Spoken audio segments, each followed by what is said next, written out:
Good morning, सुप्रभात, केम छो, सलाम। उम्मीद है आप सब लोग बेहतर होंगे, अपना ध्यान रख रहे होंगे।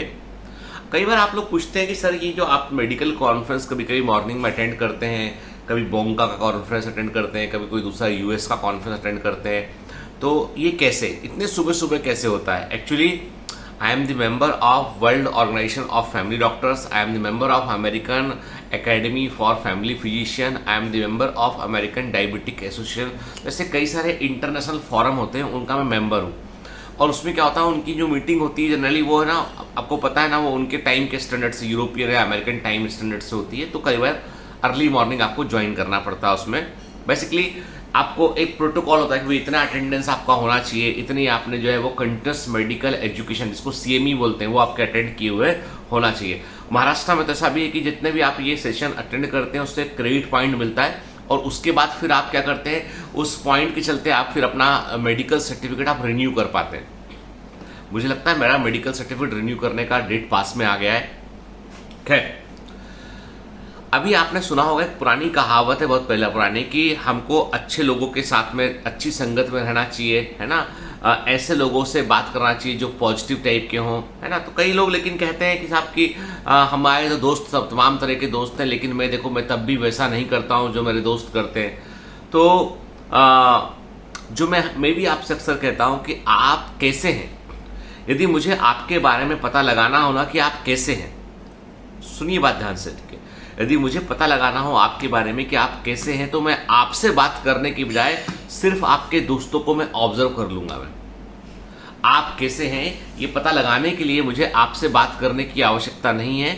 मैं सिर्फ आपके दोस्तों को यदि स्कैन कर लूं, उनके बारे में थोड़ा पता लगा लूं कि कौन कौन आपके दोस्त हैं, क्या करते हैं, किस तरह का चाल चलन है उनका, तो उससे मुझे आपकी पर्सनालिटी का बड़ा अंदाजा लग जाएगा।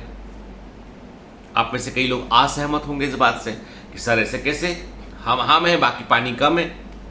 पर सच्चाई ये है कि ह्यूमन साइकोलॉजी कहती है, मनुष्य का मनोविज्ञान कहता है कि मनुष्य जो है, ह्यूमन जो होते हैं, ये मिररिंग करते हैं। मतलब कोई चीज को देखते हैं ना, तो उसके साथ कॉपी करने की कोशिश करते हैं। मतलब है कि हमारे अंदर एक हमारे ब्रेन के एक हिस्से में जो है नकल करने की प्रवृत्ति है। हमारे ब्रेन के एक हिस्से में ऐसा सर्किट है न्यूरॉन्स का, जो हमको कोई चीज को कॉपी करने के लिए प्रेरित करता है। जैसे आप इमेजिन कीजिए कि एक बड़ी बिल्डिंग है, उस बड़ी बिल्डिंग में जैसे ही आप इंटर करते हो, आप देखते हैं कि लोग इंटर करते के साथ में लोग बाग एकदम 90 एकदम तेज सिर झुकाते हैं और फिर धीमे धीमे आगे बढ़ते हैं, ठीक है। आप देख रहे हो कि आपके आगे लाइन लगी 10 लोग, जैसे ही बिल्डिंग में इंटर करते हैं नीचे सर झुकाते हैं वो और आगे बढ़ते हैं वो, ठीक है। तो आप जाने अनजाने आप खुद भी सर झुकाएंगे और आगे बढ़ जाएंगे आप, क्योंकि आप अभी जो व्यवहार कर रहे हैं वो मास के अकॉर्डिंग व्यवहार कर रहे हैं। मास साइकोलॉजी, साइकोलॉजी ऑफ फियर, उसके चलते व्यवहार कर रहे हैं।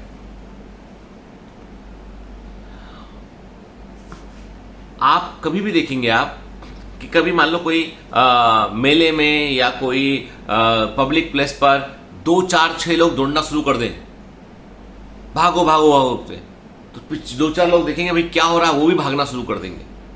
25-30 लोग भागने लगेंगे, ऑलमोस्ट बड़ी संख्या पीछे भागने लगेगी। लोग सोचेंगे भी नहीं कि हो क्या गया, लोग सोचेंगे कुछ खतरा होगा तभी सब लोग भाग रहे हैं। हम मिमिक करते हैं, हम कॉपी करते हैं। और ये जो कॉपी करना है ना, ये बड़ा सबकॉन्शियस माइंड में होता है। ये हमारे फियर जो हमारे प्रोटेक्टिव ब्रेन का जो हिस्सा है ना, जिसको हम हिंड ब्रेन कहते हैं, जो हमारी इस तरह के हैबिट के लिए रिस्पॉन्सिबल है, वहां पर न्यूरॉन्स प्रेजेंट है, जब को नकल करवाते हैं, व्यवहार की मिमिक्री करने पर प्रेरित करते हैं। आप जाने अनजाने ऑटोमेटिक वैसा व्यवहार करने लगते हैं।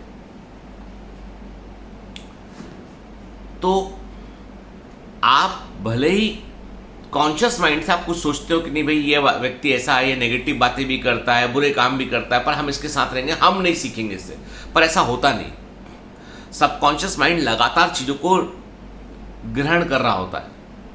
जब कभी आप पढ़ने बैठते हैं ना, तो मैं हमेशा कह दूं आपसे कि आप जब भी कभी अपने कोई टारगेट को तय करते हैं ना, तो आपको हमेशा अपने आप को ये बोलना है, खुद को कन्विंस करना पड़ेगा। ज़्यादा दुनिया को कन्विंस करने से कुछ नहीं होता है। First you should convince your self कि भैया मैं कर सकता हूं, मेरे में कैपेबिलिटी है, मुझे करना है। अपने ब्रेन को यदि आप समझाते हो कि फिजिक्स मुझसे बनेगी, हम कर पाएंगे, तो आप सच में कर पाएंगे। क्योंकि मैंने कहा ना कि ब्रेन का जो सबकॉन्शियस वाला हिस्सा है ना, ये बहुत पावरफुल हिस्सा है।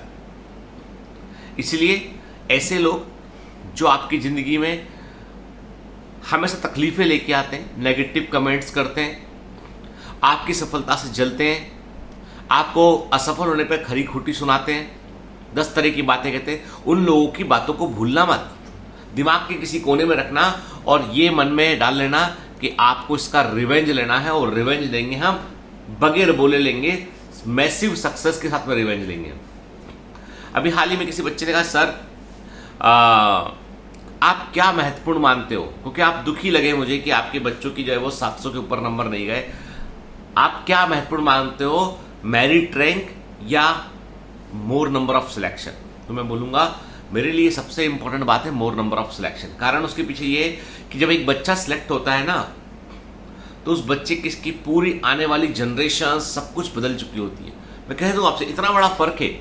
ये जो मेडिकल का सिलेक्शन है, ये सिलेक्शन जो है वो आपके अभी परिवार में खुशी मिलेगी अलग बात, लेकिन आपकी पूरी एक जनरेशन बदल जाएगी। कल को आप बड़े होंगे, आपकी मैरिज होगी, बच्चे होंगे, एक जनरेशन चालू होगी, तो आप पाओगे कि आपने अपने आप को यहां से यहां सेट कर दिया। मैं कई बार देखता हूं, मेरे एक चाचा जी हैं, वो इंजीनियरिंग कॉलेज में उनका एडमिशन हुआ था आज के कई साल पहले, 1974-73 की बात होगी। तब उनका एक इंजीनियरिंग कॉलेज में एडमिशन हुआ था। तो वो इंजीनियरिंग कॉलेज की क्लास में वो पहले साल गए अंदर, और 2-4 महीने पढ़ने के बाद उनका मन नहीं लगा उनका, तो वो इंजीनियरिंग कॉलेज में कॉलेज के बाहर दीवार पर बैठ बैठ के जो है वो अपना बैठ कर, वो उस जमाने में लोग चंगे अस्टे खेलते थे, एक होता था ऐसा प्लेयर बना लेते, फिर वो लूडो समझ, देसी लूडो बोलते, चंगे अस्टे बोलते, कोई जानता होगा आप में से, देसी लूडो, वो बाहर खेला करते थे।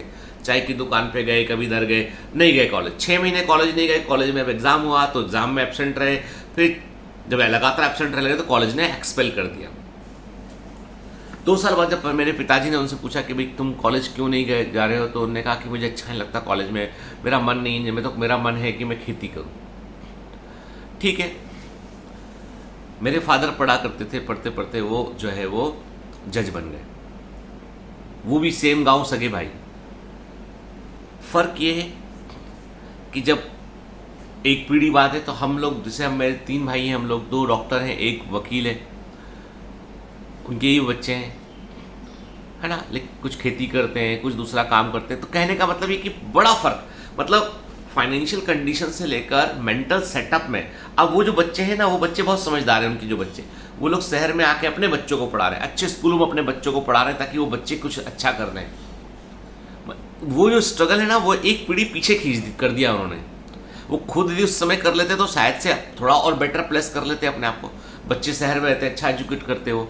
तो मुद्दा ये है ना कि हम जो कुछ भी कर रहे हैं ना, ये पूरी आने वाली लीगेसी को भी अफेक्ट करता है, आने वाली जनरेशन को भी अफेक्ट करता है। तो कभी भी सेल्फ सेंट्रिक होकर नहीं सोचना है। अभी हाल ही में एक बड़ा अच्छी बात मैंने देखा कि खान सर का एक वीडियो, खान सर का मैं यदि पूरे यूट्यूब पे किसी एक टीचर का यदि मैं फैन हूं, पूरे यूट्यूब में यदि किसी एक टीचर का मैं फैन हूं, बाकी टीचर्स के मैं कभी कुछ देखता भी नहीं हूं, मेरे पास टाइम भी नहीं होता, और मैं कभी मतलब बहुत अप्रिशिएट भी नहीं कर पाता हूं। सिर्फ एक टीचर का फैन हूं, वो है खान सर। क्यों फैन हूं मैं? क्योंकि वो, देखो, यदि आप मुझसे पूछोगे खान सर के बारे में, तो खान सर जो है वो पढ़ाते बहुत अच्छा है, लेकिन मैं खुद यूपीएससी का एग्जाम दिया हूं, इंटरव्यू तक गया हूं, तो इतना बोलूंगा यूपीएससी के लिए थोड़ा आपको और मेहनत करना पड़ेगा खान सर के अलावा। लेकिन खान सर स्टेट पीएससी के लिए, जो दूसरे एग्जाम के लिए, बैंकिंग एग्जाम के लिए बहुत अच्छे टीचर है। ठीक है, खान सर की सबसे अच्छी बात यह है कि वो बड़े कॉम्प्लिकेटेड कॉन्सेप्ट को बिल्कुल सिंप्लीफाइड वर्ड में बताते हो, मजाकिया अंदाज में, भोजपुरी बिहारी अंदाज में, वो बड़े कॉम्प्लिकेटेड कॉन्सेप्ट को जरा में बता देंगे 2 लाइन। तो खान सर की पढ़ाने की मैं कोई स्पॉन्सर नहीं है ये कि मैं उनकी तारीफ कर रहा हूं। मैं ये बोलूंगा, खान सर की मुझे एक बात बड़ी अच्छी लगी, उन्होंने बहुत अच्छा वीडियो बनाया। उन्होंने बोला कि, हालांकि वो बहुत ही फनी अंदाज में बोलते हैं, उन्होंने बोला कि टीचर्स जो डांस कर रहे हैं, रील्स बना रहे हैं, मेकअप कर आ रहे हैं, तो उन्होंने इस पर कमेंट किया था। उन्होंने ये बोला कि टीचर की, शिक्षक की एक जिम्मेदारी होती है, समाज को आप किस दिशा में दिखाना चाहते हैं, समाज में आपका गुरु का अपना एक स्थान है। खान सर संस्कृत का एक दोहा बोले, गुरु गोविंद दो खड़ो खड़े का, तो है ना, वो आपने दोहा सुना होगा, काके लागू पाओ के बलिहारी गुरु आपकी गोविंदियो मिलाए, कि मतलब कि गुरु और गोविंद दोनों खड़े, भगवान और गुरु, तो गुरु का स्थान पहले है, क्योंकि गुरु की ज्ञान से ही हमें भगवान तक हम पहुंच पाए। तो उनका मानना है कि गुरु जो है ना, वो उसका अपना एक महत्व होता है। तो जो इंडियन कल्चर है ना, उसके बहुत बड़े बड़े सिग्निफिकेंस है, जिस कल्चर को आज पाश्चात्य वेस्टर्न कल्चर जो लोग हैं वो उसको धीमे धीमे अडॉप्ट कर रहे हो। तो वो जो जब इस तरह के टीचर जब समाज में लोगों को पढ़ाते हैं, बच्चों को अच्छी बातों के लिए एजुकेट करते हैं ना, तो उससे बहुत बड़ा फर्क पड़ता है, मासेस में फर्क पड़ता है। मैं कहता हूं ना तो गलत बोलो किसी को, ना गलत सुनो, ना गलत देखो। मैंने YouTube का एक सर्वे देखा कि YouTube पे सबसे अधिक सर्च की जाने वाली चीजें जो है वो हमेशा बकवास चीजें हैं, परवर्ट टाइप की चीजें हैं, सेक्सुअल कंटेंट सबसे अधिक सर्च किया जा रहा है। क्यों? क्योंकि और यही है कि आज मैं देखता हूं कि छोटे बच्चों के साथ अपराध घट रहे। भोपाल में एक घटना हुई विल्लावांग स्कूल के अंदर, जिसके बारे में पुलिस ने भी कार्रवाई भी किया है। 3 साल की बच्ची, बस ड्राइवर, जो घटना सामने आई है भी। ये सोसाइटी जा किस तरफ रही है? क्योंकि हम मिमिक कर रहे हैं, हम गलत देखते हैं OTT प्लेटफॉर्म पर, गलत देखते हैं नेटफ्लिक्स पे क्राइम सीरीज। यानी अभी किसी ने मुझसे बोला कि वो देखो सर बहुत अच्छा, रंगबाज देखो अच्छा है। मैं एक एपिसोड देख के मैंने उसको फोन लगाकर बोला कि इसमें देखने लायक अच्छा क्या है? मतलब आप ये बताओ कि आप हमको क्या महिमा मंडित कर रहे हैं? आप you are glorifying the criminals through the movies, through the OTT platform. और ये जो व्यवहार है ना, ये मिमिक कराता है, क्योंकि ब्रेन में एक सर्किट इनबिल्ट है जो नकल करने को प्रेरित करता है। अच्छा देखिए ना, पर अच्छा नहीं देखेंगे। अच्छा देखेंगे तो प्रॉब्लम है, क्योंकि इंटरटेनमेंट नहीं होगा उसमें। अच्छे टीचर को सुनेंगे तो कम व्यू मिलेंगे, ऐसे टीचर को जो उल्टी सीधी बातें करेंगे तो ज्यादा व्यू मिलेंगे। कारण उसके पीछे क्या है? Human behaviour. तो क्या अच्छे लोगों को काम करना बंद कर देना चाहिए? नहीं, अच्छे लोगों की जिम्मेदारी और बढ़ जाती है कि उनको, जितने भी लोग जुड़े हैं उनको, उनके लिए काम हो कि अच्छाई थोड़ी देरी हो सकती है, पर आएगी जरूर। वो कभी भी जीत हमेशा अच्छाई की होती है। बुराई जीतते हुए तुम्हें दिखेगी, लेकिन आखिर में अच्छाई ही, फाइनल मैच तो अच्छाई ही जीतती है। इसलिए बेटा, अच्छे बने रहने के लिए अपने दिमाग का जो कॉपी करने वाला सर्किट है ना, वो आपका काम कर रहा होता है। इसलिए आप अच्छे लोगों से मिलिए, अच्छे लोगों की बात सुनिए, अच्छा साहित्य पढ़िए, अच्छी चीजों पर ध्यान फोकस कीजिए। हर चीज का अपना एक वक्त होता है। प्रेम भी एक भावना है, ब्रेन के अंदर इनबिल्ट भावना है, उसका भी अपना महत्व है। सेक्सुअल एक्टिविटी एक पर्टिकुलर टाइम पीरियड में जो है वो होती है, और उसका भी अपना महत्व है। अदरवाइज तो जो पूरी की पूरी continuity of life he maintain नहीं हो पाएगी। तो हर चीज का अपना सिग्निफिकेंस है, लेकिन वो मैंने कहा ना, सही काम सही वक्त पर सही परिणाम लेके आता है। सही काम गलत वक्त पर गलत परिणाम लेके आता है, गलत काम सही वक्त पर गलत परिणाम लेके आता है। तो सही सही सही होना चाहिए। आई बात समझ में? Have a great day, all the best, bye bye.